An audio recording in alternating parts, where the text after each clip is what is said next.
श्री स्वामी समर्थ मंडळी प्रेक्षकांनो, ठरलं तर मग मालिकेचा खूपच सुंदर भाग आता आपल्याला बघायला मिळणार आहे. एकदम जबरदस्त प्रोमो आउट झालेला आहे मंडळी. तर आपण पाहिलंय की एक माणूस सायलीचा पाठलाग करतोय.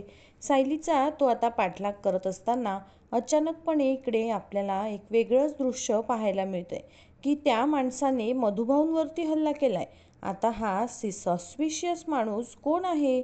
आणि अर्जुन आणि सायलीने त्याला पकडल्यावरती त्याच्या तोंडून जे काही महाभयंकर सत्य आलंय ते तर आता एकदम विचित्रच आहे. पण या सगळ्यामध्ये मधुभाऊसुद्धा आता या धक्क्यामुळे बरे झालेले असतात. आणि या सगळ्यांमध्ये आता सायलीने जी ऐकवलेली कॅसेट आहे आणि या सगळ्याचा परिणाम मधुभाऊंवरती पॉझिटिव्ह परिणाम झालेला आहे. आणि त्याचमुळे मात्र आता मधुभाऊ या सगळ्यांमध्ये सायलीला जे काही सत्य सांगणार ते तर आता आपण एकदम भयंकर सत्य असणार आहे. पण त्याचबरोबर या माणसाचं सत्यसुद्धा महाभयंकर आहे. कोण आहे हा माणूस? अर्जुन सायलीने त्याला पकडल्यावरती नक्की पुढे काय घडलंय सगळं आपण सविस्तरपणे पाहूया.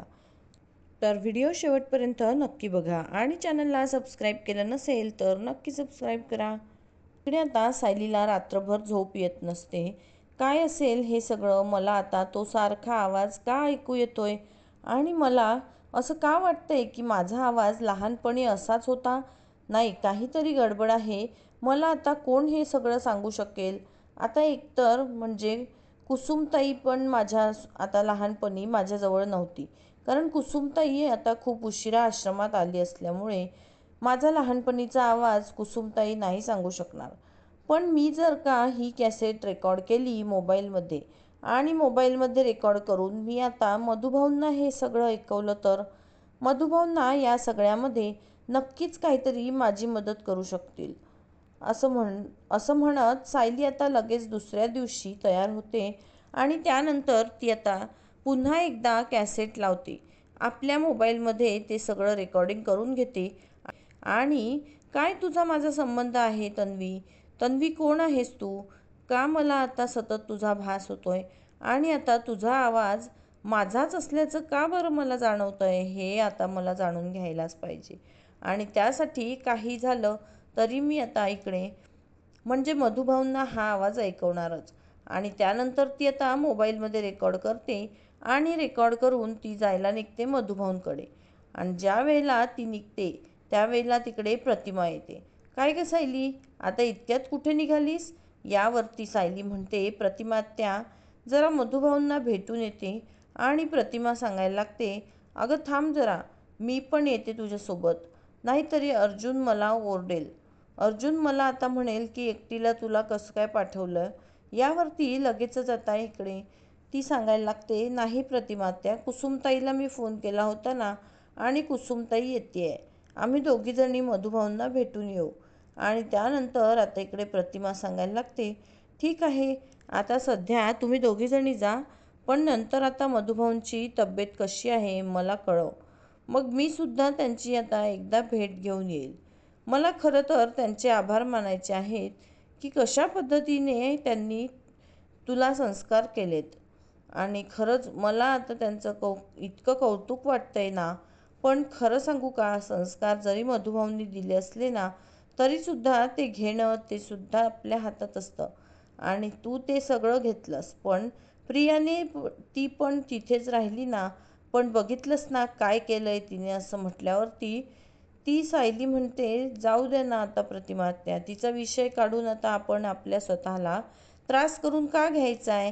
काहीच गरज नाही आहे. तुम्ही नका बरं स्वतःला त्रास करून घेऊ. मी सुद्धा हा विषय कधीचाच मनातून काढून टाकलेला आहे. असं म्हणत सायलीने आता इकडे तो विषय काढायला सुरुवात नको असं म्हणत प्रतिमाला त्या विषयापासून लांब केलेला आहे. आणि त्यानंतर ती म्हणते की मी जाऊन येते. आणि त्यावरती मग आता लगेचच इकडे प्रतिमा सांगायला लागते, ठीक आहे, पण एकदा अर्जुनला बोलतेस का कॉल करून तर बरं होईल. कारण आता अर्जुन काळजी करत बसेल आणि त्यानंतर मग आता तो सतत कॉल करत बसेल. मला सायली कुठे आहे, सायली कुठे आहे असं मला कॉल करत असेल.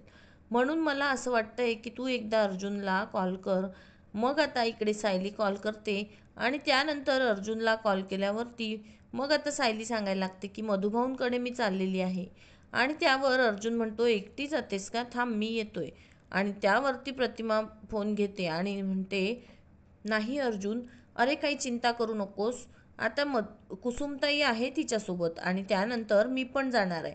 आणि यावरती मग आता अर्जुन विचार करतो, नाही नाही, जाऊ दे कुसुमताईला, पण मी सुद्धा जाणार आहे तिकडे. आता मधुभाऊंची बऱ्याच दिवसात भेटसुद्धा झालेली नाही आहे आणि आता मधुभाऊंची तब्येतसुद्धा कळेल. आणि त्यामुळे आता तो सायलीला सांगतो की हे बघ मी येतोय तुला न्यायला. यावरती सायली आता सांगायला लागते, नाही, मी कुसुमताईसोबत पुढे होते, तुम्ही मागून या. कारण तिला अर्जुनच्या समोर आता हे सगळं दाखवायचं नसतं किंवा आता आपण का ती कॅसेट मधुभाऊंना दाखवतोय हे अर्जुनला तिला सांगायचं नसतं. कारण काही झालं तरी आता तिला स्वतःलाच फाइंड आउट आधी करायचं असतं की नक्की काय झालंय आणि कसं झालंय. आणि त्यामुळे ती आता विचार करायला लागलेली आहे. आणि त्यानंतर ती सांगते की तुम्ही मागवून या. आणि त्यानंतर अर्जुन हॅलो हॅलो म्हणतोय, पण सायली ऐकायला थांबतच नाहीये. ती निघाली सुद्धा आणि इकडे फोन तिने कट केलाय. आणि त्यावरती मग आता प्रतिमा तिला सांगायला लागते, अगं सायली हे बघ सावकाश जा. आणि अर्जुन येतोय म्हटला, मला का तू दगदग करत चाललीस? ती सांगते, नाही प्रतिमा आत्या मी निघते. पण निघताना प्रतिमाने पाहिलेलं असतं की आता सायली तिच्या मोबाईलमध्ये काहीतरी तो तन्वीचा आवाज रेकॉर्ड करून नेत असते. आणि त्याच वेळेला मग आता अर्जुन पुन्हा एकदा प्रतिमाला फोन लावतो, काय झालं प्रतिमा आत्या?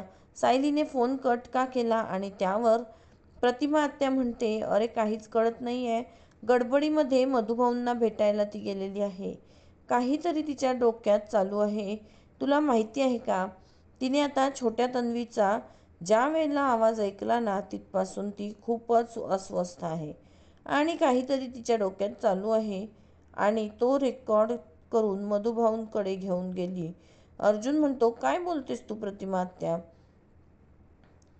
प्रतिमा आत्या म्हणते, हो रे, मला खरंच काही कळत नाही आहे, मला तिची काळजी वाटते. पण यावरती अर्जुन सांगतो, ठीक आहे, मी ताबडतोब मधुभाऊंच्या इकडे जातो आणि मी पण मधुभाऊंना भेटून घेतो. असं म्हटल्यावरती ती सांगते, लवकरात लवकर जा, मला आता सायलीची खूपच काळजी वाटायला लागलेली आहे. अर्जुन तिकडून निघालेला आहे आणि तोपर्यंत आता लगेचच इकडे प्रतिमा आत्यासुद्धा निघालेली असते. मग आता इकडे सायली आलेली आहे कुसुमताईला घेऊन आणि ती कुसुमताईला सांगायला लागते, कुसुमताई अगं मी खरोखरच आता इकडे आवाज ऐकला तन्वीचा, तर हा आवाज तू ऐक ना, तुला हा आवाज ओळखीचा वाटतो का?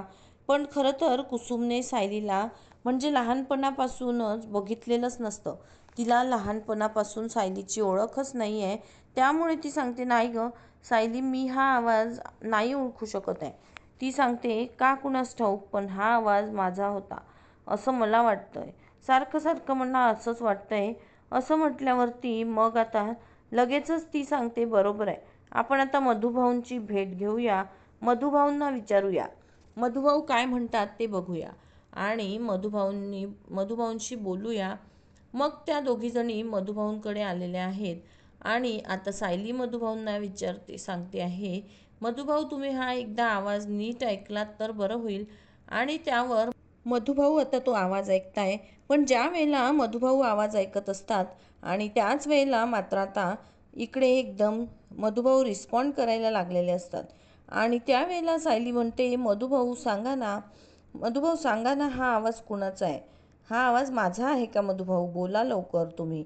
आणि यावरती मधुभाऊंच्या हाताची जी काही हालचाल चालू आहे ती हालचाल आता इकडे पाहून लगेचच मात्र आता सायलीला समजले, काहीतरी मधुभाऊ आपल्याला सांगण्याचा प्रयत्न करतायत असं आता तिने विचार केलाय.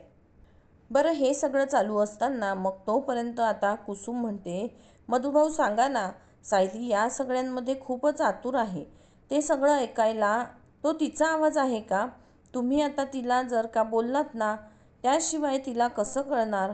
असं म्हटल्यावरती मधुभाऊंनी जी काही हालचाल केली आहे आणि त्यानंतर मात्र आता सायली इकडे काहीतरी बोलणार. कुसुम म्हणते, मधुभाऊ सांगा. आणि मधुभाऊ काही सांगणार तितक्यात अर्जुन तिकडे आलेला आहे. अर्जुन सांगतो, झालं बायको, मी डॉक्टरांशी बोलून घेतलेलं आहे आणि डॉक्टर आता सांगितलं आहे की मधुभाऊंच्या तब्येतीमध्ये हळूहळू सुधारणा होत चाललेली आहे आणि मधुभाऊ आता इकडे हळूहळू बरे होतील. आणि त्यामुळे आता तू जास्त वेळ इकडे थांबू नकोस, कारण या अवस्थेमध्ये आता इकडे हॉस्पिटलमध्ये जास्त वेळ थांबणं योग्य नाही आहे. त्यामुळे तू चल, मी मध्ये मधुभाऊंना भेटायला येत जाईल आणि तुला पण मध्ये मध्ये आणत जाईल.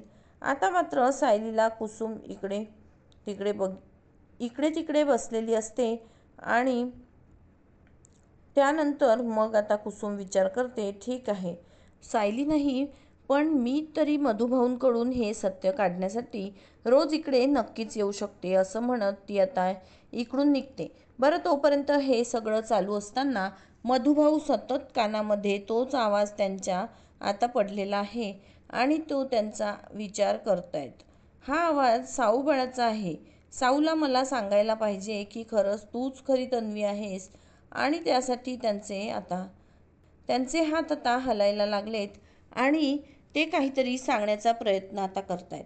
ज्या वेळेला मधुभाऊ काहीतरी सांगण्याचा प्रयत्न करत असतात आणि त्याच वेळेला अचानकपणे इकडे सायलीला जावं लागलंय आणि त्यामुळे सायली निघून गेल्यावरती मग आता मधुभाऊ एकटेच विचार करत असताना तिकडे आता आपण पाहिलंय की तीच व्यक्ती आहे ज्या व्यक्तीने सायलीला मात्र आता सायलीचा पाठलाग करत असतो.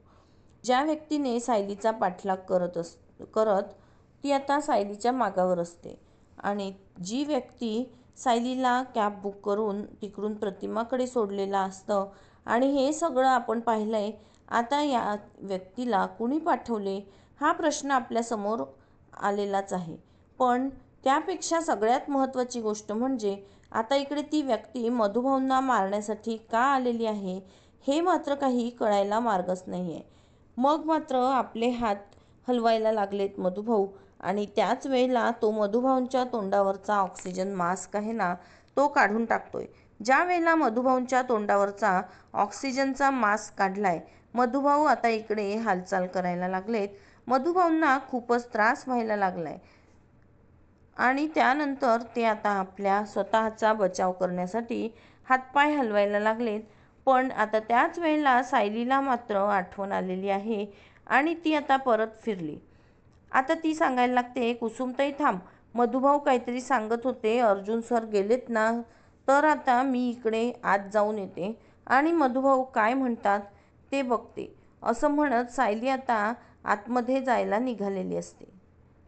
ज्या वेळेला सायली आत जायला निघालेली आहे त्याच वेळेला अर्जुन पाहतो की सायली आत चाललेली असते आणि तो कुसुमला म्हणायला लागतो, कुसुमताई काय झालं, सायली का आतमध्ये गेली पुन्हा. आणि त्यावरती मग आता कुसुम काही बोलणार, पण अर्जुनला काही चैन पडत नाही आहे. तो सुद्धा तडक आता आतमध्ये जायला निघालेला आहे. ज्या वेळेला तो सुद्धा आतमध्ये जातोय आणि त्याच वेळेला आपण पाहिलंय की ही व्यक्ती मधुभाऊंच्या तोंडाचा मास्क काढते आहे आणि आता सायलीला काहीच कळायला मार्ग नाही आहे. ती आतमध्ये आलेली तोंडाचा मास्क नाही आहे. सायली जोरात ओरडते, मधुभाऊ मधुभाऊ असं, आणि तितक्यात ती आता त्या माणसाला पाहते आणि त्याला बाजूला करते. मधुभाऊ असं म्हणतात, सायली जोरात ओरडलेली आहे आणि त्याच वेळेला अर्जुन सुद्धा तिकडे आलेला आहे. अर्जुन आता सांगतोय, कोण आहेस तू, ए थांब, कोण आहेस तू, असं म्हणत अर्जुन त्याच्या तोंडावरचा मास्क काढतोय. तोंडावरचा मास्क काढून आता मात्र सगळी गोष्ट अशी घडलेली आहे की या सगळ्यामध्ये मधुभाऊ उठून बसलेत. उठून बसलेल्या मधुभाऊंना आता मात्र श्वास घेताना धाप लागते आहे. सायली आता समोरच सगळं दृश्य पाहत आहे आणि सायलीला मात्र आता धक्काच बसलाय. मधुभाऊ मधुभाऊ तुम्ही उभे राहिलात का, असं म्हणत सायली आता मधुभाऊंकडे पाहत आहे. त्याच वेळेला मात्र आता सायली मधुभाऊंकडे पाहत असताना आणि त्यानंतर अर्जुन आता त्याला पकडतोय. कोणी पाठवलंय तुला, कोणी पाठवलंय, असं म्हणत त्याला आता विचारत आहे. पण त्याच वेळेला मात्र आता मधुभाऊ उठून बसलेत. सायली सांगते, अर्जुन सर, मधुभाऊंना आता इकडे आपल्याला सावरायला पाहिजे. आणि त्याच वेळेला अर्जुन त्याला घेऊन आता पोलीस स्टेशनला गेलेला आहे. अर्जुन ज्या वेळेला पोलीस स्टेशनला गेलाय त्यावेळेला सायली आता मधुभाऊंना इकडे बसलेल्या अवस्थेमध्ये ठेवते आणि ती आता विचारण्याचा प्रयत्न करते, मधुभाऊ सांगा ना, हा आवाज कुणाचा आहे? तितक्यात आता अर्जुनच्या पाठोपाठ प्रतिमा सुद्धा तिकडे आलेली असते आणि प्रतिमा सुद्धा काहीतरी सांगण्याचा प्रयत्न करते आहे. पण त्याच वेळेला मात्र आता इकडे सायलीला मधुभाऊ सांगतात, आवाज तुझाच आहे, आवाज हा तुझाच आहे असं म्हणत. मात्र आता मधुभाऊंचं हे बोलणं ऐकून प्रतिमाला शॉकच बसलाय आणि त्यावरती इकडे मधुभाऊ सांगायला लागतात, साऊबाळा, यापेक्षा अजून जास्त मी तुला मदत करू शकतो. आपल्या आश्रमामध्ये तूच खरी तन्वी असल्याचे आता इकडे सगळे पुरावे आहेत. मी ते तुला नक्कीच देऊ शकतो. प्रतिमा हे सगळं ऐकते आहे, पण आता इकडे सायलीच तन्वी आहे हे तर सिद्ध झालेलं आहे. पण आता त्या माणसाला कोणी पाठवलंय, काय पाठवलंय याचा शोध सायली आणि अर्जुन आता घेणार.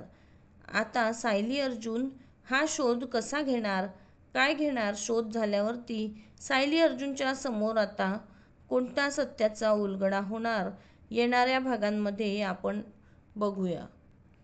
तर मंडळी, असेच नवनवीन अपडेट्स जाणून घेण्यासाठी आपल्या मराठी सिरियल घर या यूट्यूब चॅनलला लाईक, शेअर आणि सबस्क्राईब करायला विसरू नका.